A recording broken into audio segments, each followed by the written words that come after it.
Papá vino a llevarse a mi hijo el fin de semana. Abrió la nevera, vacía, cariño. Ganaste 300.000. ¿Por qué tu hija pasa hambre?, preguntó. Mi marido salió orgulloso y dijo, le di su sueldo a mi madre. Papá guardó silencio, se quitó la chaqueta e hizo algo que me recordó por qué lo quiero tanto. Me llamo Lila Carter, tengo 31 años. Y si crees saber cómo termina esto, espera a ver qué pasa. ¿Alguna vez has visto cómo se le borra el respeto del rostro a alguien? No por palabras, sino por una verdad que no puede negar. El aire en la cocina era denso, casi metálico. A papá se le tensó la mandíbula mientras su mirada recorría los estantes vacíos. La única botella de leche. Las sobras, envueltas en plástico, como un secreto. Mi hijo Ben asomó la cabeza por detrás de mi pierna, abrazando su zorro de peluche. ¿Es cierto?, preguntó papá en voz baja. Quise mentir, proteger lo que quedaba de mi matrimonio. Pero el silencio entre mi marido y yo habló por mí. Él se encogió de hombros. No es gran cosa. Mi madre lo necesitaba. Es de la familia. La voz de papá bajó un tono. ¿Y qué hay de esta familia? Mi marido se rió de verdad, y se apoyó en la encimera. No lo entenderías. Algunos respetamos a nuestros padres. La mirada de papá se aguzó. Respeto no es obediencia, hijo. Es responsabilidad. Luego se volvió hacia mí. Ve a preparar la maleta de Ben. Parpadeé. ¿Qué? Empácalo, dijo con firmeza. Viene conmigo. Algo en mi interior se estremeció. No de miedo, sino de reconocimiento. Ya había visto ese tono antes. Cuando papá solía defender a mamá durante esas raras discusiones silenciosas en nuestra vieja casa. Mientras cerraba la mochila de Ben, mi esposo murmuró, no te lo llevas a ninguna parte. Papá no replicó. Cogió el teléfono, hizo una llamada y, para cuando llegó el coche patrulla, mi marido ya no sonreía. Cuando se fueron los agentes, la casa quedó en silencio, salvo por el leve zumbido del frigorífico. La misma nevera vacía que lo había dejado todo al descubierto. Papá se arremangó y sacó la cartera. Ve a comprarle algo de comer de verdad a tu hijo, dijo. Su voz no denotaba enojo. Denotaba decepción, lo cual, de alguna manera, dolía aún más. Mi esposo estaba de pie junto a la ventana. Brazos cruzados. No hacía falta llamar a la policía. ¡Qué dramático! Papá lo miró. Tranquilo, pero muy serio. Le robaste a mi hija y dejaste que tu hijo pasara hambre. Debí haber llamado a un juez. Me quedé paralizada entre ellos. La culpa y el alivio se mezclaban como el aceite y el agua. Papá respiró hondo y luego hizo algo inesperado. Empezó a descargar la compra del maletero del coche, bolsas de comida, leche, fruta fresca, incluso los cereales favoritos de mi hijo. Enfermo, me dijo. Tú tampoco has comido, ¿verdad? Negué con la cabeza. Cocinaba mientras tarareaba la misma melodía que silbaba cuando yo era pequeña. En cuestión de minutos, la cocina olía a mantequilla y calidez en lugar de miedo. Colocó un plato frente a Ben y dijo, un hombre que alimenta a otros jamás deja que su familia pase hambre. Mi esposo murmuró algo. Me haces quedar mal. Papá se giró hacia él. Tú mismo te lo buscaste. Luego abrió su maletín, sacó un papel doblado y lo deslizó sobre el mostrador. ¿Quieres controlar? Bien. Firma esto. Declaración financiera. Cada centavo que gastes de su sueldo quedará registrado.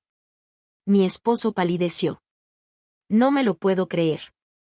Hablo muy en serio, dijo papá, doblando cuidadosamente su chaqueta sobre la silla. Soy su padre. Y hoy, les recuerdo lo que eso significa. Ben soltó una risita mientras comía cereales con una cuchara. Por primera vez en meses, la casa no se sentía vacía. Al anochecer, la tensión se cernía en el salón como una densa niebla. Mi marido caminaba de un lado a otro, murmurando entre dientes, mientras papá permanecía sentado tranquilamente en el sofá, con las piernas cruzadas, tomándote como si se tratara de una visita casual y no de una confrontación en toda regla. Mire, señor Carter. Comenzó mi marido, forzando una sonrisa. No lo entiende. Mi madre está sola. Necesitaba el dinero para sus facturas médicas. Papá levantó la vista. Entonces deberías haberte ganado ese dinero con tu trabajo. No robárselo del sueldo de tu esposa mientras tu hijo se moría de hambre. Su tono era sereno, pero el silencio que siguió resonó como un trueno. Hablé en voz baja. Ni siquiera sabía que estaban redirigiendo mi depósito directo. Él cambió el correo electrónico y la contraseña de la cuenta conjunta. Papá dirigió la mirada a mi marido. Es cierto. No hubo respuesta. Ese tic familiar en la comisura de los labios, la culpa disfrazada de arrogancia. Papá suspiró, se puso de pie y volvió a buscar en su maletín. Entonces esto lo simplificará todo. Colocó varios documentos sobre la mesa de centro, extractos bancarios impresos, una carta notariada de su contador y un borrador de denuncia por abuso financiero. Llamé a un amigo de la oficina del condado. Llevas un año descontándole $14,000 cada trimestre de su sueldo. Todo es rastreable. Todo es recuperable. La voz de mi marido se quebró. Tú no lo harías. Yo sí. Papá interrumpió. Pero solo si no lo arreglas tú misma. Se acercó a mí, con voz suave ahora. Lila, mañana por la mañana transferirás tu sueldo a una cuenta nueva. Te ayudaré a configurarlo. Separa todo. Por un momento, me quedé sin palabras. Esto no era solo protección. Era la prueba de que alguien todavía me veía. Mientras papá recogía sus papeles, mi esposo susurró, estás destruyendo nuestro matrimonio.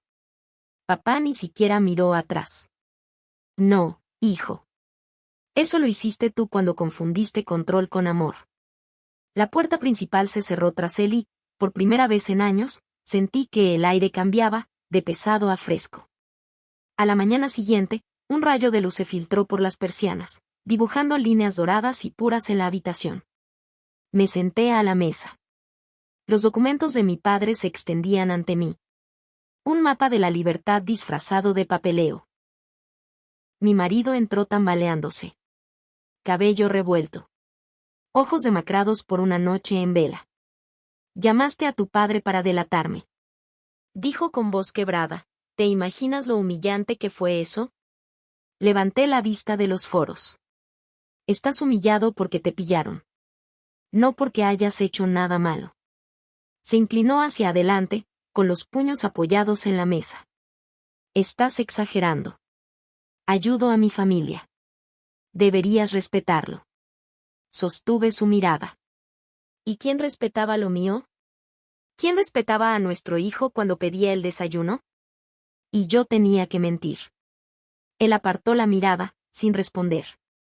A las 9 de la mañana, la camioneta de papá se detuvo afuera.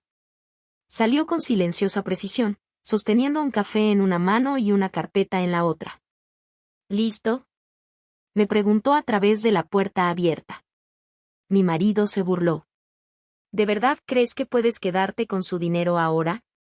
Papá ni siquiera lo miró. No. Le estoy ayudando a recuperarlo. Condujimos en silencio hasta el centro, mientras la ciudad despertaba a nuestro alrededor. En el banco, papá se presentó al gerente de la sucursal, al parecer un viejo amigo. En 30 minutos, tenía una cuenta nueva, una línea de crédito independiente y la documentación para la protección legal solicitada. Papá esperó pacientemente a que firmara cada documento, su calma era como un escudo. Cuando terminó, me miró y me dijo en voz baja. No te disculpes por ser inteligente, Lila. Solo necesitabas que alguien te recordara que está bien usarla. Esa noche, cuando mi esposo llegó a casa, el ambiente era diferente. El ambiente ya no era tenso, volvía a ser mío. Dejé una nota en el mostrador, mi dinero alimenta a mi hijo, no tu orgullo. Y por una vez, no esperé su reacción. Para el fin de semana, el silencio en casa había cambiado. Ya no era pesado, era intencional, como la calma previa a la reconstrucción. Luego coloreé en silencio en la mesa mientras revisaba meses de facturas y extractos de crédito olvidados. Cada papel que cogía me parecía una confesión que me había visto obligada a vivir. Papá volvió a aparecer, esta vez sin avisar. Entró, miró a su alrededor y asintió con aprobación hacia las cajas etiquetadas como mías. Ya empezaste a empacar, dijo. Todavía no sé a dónde, admití, pero no puedo quedarme aquí. Sonrió levemente. No necesitas saber a dónde. Solo necesitas saber que te vas. Antes de que pudiera responder, el coche de mi marido entró en el garaje. Cerró la puerta de golpe y sus pasos fueron rápidos. Entró, mirando alternativamente a mi padre y a mí. Estás poniendo a mi hijo en mi contra, espetó. ¿Te crees un héroe? Papá ni se inmutó. No. Solo soy un hombre que no permite que los cobardes se escuden tras excusas. La voz de mi marido se elevó. No entiendes el matrimonio. Quizás no el tuyo, respondió papá, pero yo entiendo la decencia. Dio un paso lento hacia él, bajando la voz. Si te importara tu familia, habrías llenado esa nevera antes de correr a contárselo a tu madre. Sus palabras quedaron resonando en el aire. Ni siquiera la ira de mi marido pudo doblegarlos.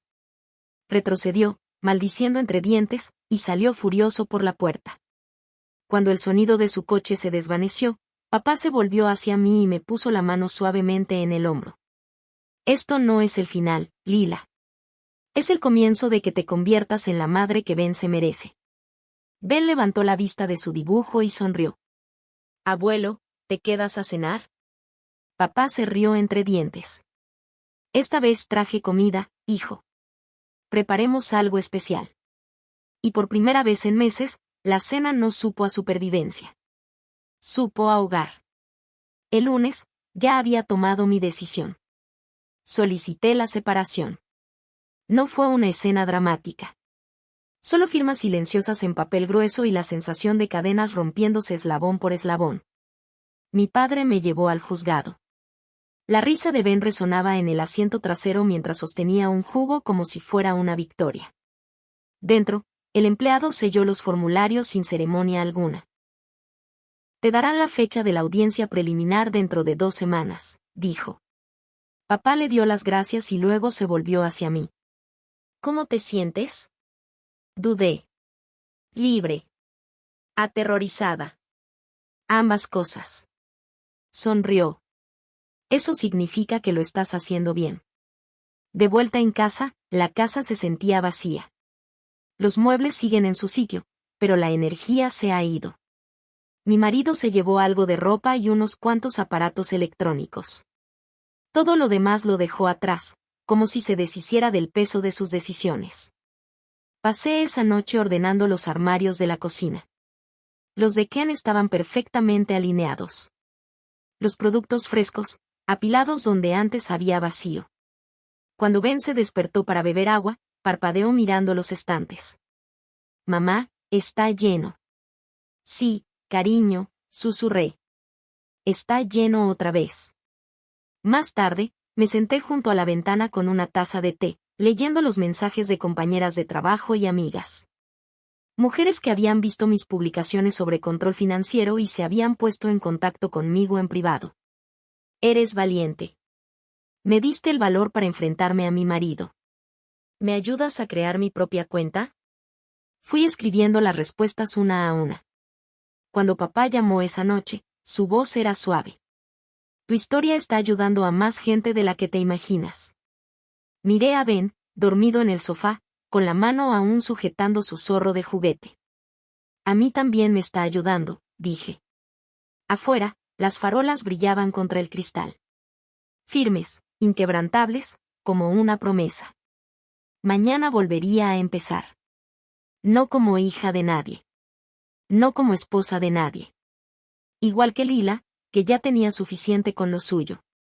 La semana siguiente, me reuní con papá en el centro para almorzar.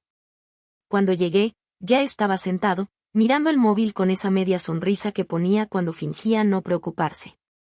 ¿Llegó el día del juicio?, preguntó. Asentí. Dentro de 2 semanas, el viernes. Está impugnando la custodia, pero mi abogado dice que el caso es débil. Ni siquiera tiene un trabajo estable ahora. Papá cerró su restaurante. Eso es lo que pasa cuando la gente construye imperios a costa del sueldo de otro. Pedimos sándwiches y, a mitad de la comida, se reclinó. Sabes, cuando tenías 16 años, me preguntaba si algún día te verías como yo te veía. Aguda, paciente, inquebrantable. Creo que ya tengo mi respuesta. Sonreí, parpadeando para contener las lágrimas. Me viste mucho antes que yo. Después de comer, caminé sola por la ciudad. Todo parecía más nítido, más real. Incluso el sonido del tráfico me hizo sentir que la vida volvía. Me detuve en una juguetería y le compré a Ben un pequeño globo terráqueo. Para que veas que el mundo es más grande que una sola casa. Se lo diría después. Esa noche, al llegar a casa, encontré un sobre deslizado por debajo de la puerta. Era la letra de mi marido. Dentro, un cheque de $10,000 y una sola nota. Lo siento. Mamá se equivocó. Me equivoqué. Firmaré lo que quieras. Me quedé allí sentado un buen rato, mirando el papel, no por lástima, sino para cerrar ese capítulo. Cuando papá llamó esa noche, le leí la nota. Se quedó callado un rato, luego dijo, no te está pidiendo disculpas, Lila. Se está rindiendo ante la mujer en la que nunca pensó que te convertirías. Sonreí en el silencio, y luego lo dejé ir. Porque el perdón no era una puerta que él pudiera cruzar. Era una que yo ya había cerrado. 2 meses después, la audiencia judicial transcurrió sin incidentes. Mi esposo no presentó objeciones. Firmó la cesión de la custodia completa, me entregó las llaves de la casa y salió de la sala sin mirar atrás. Sin grandes discursos, sin últimas palabras, solo silencio. El silencio que anuncia que su tormenta por fin ha pasado. Afuera, papá esperaba junto a su viejo Chevy. Ya eres oficialmente libre, dijo, rodeándome los hombros con el brazo. Libre. La palabra sonó nueva, como algo que no me había ganado antes, pero que por fin había llegado a ser. Esa noche, estaba en la cocina con Ben, horneando galletas, algo sencillo, para pasar unas horas cálidas. Me preguntó si el abuelo viviría con nosotros para siempre. Sonreí. Siempre estará cerca, cariño. Siempre. Cuando Ben se fue a la cama, volví a sentarme junto a la ventana.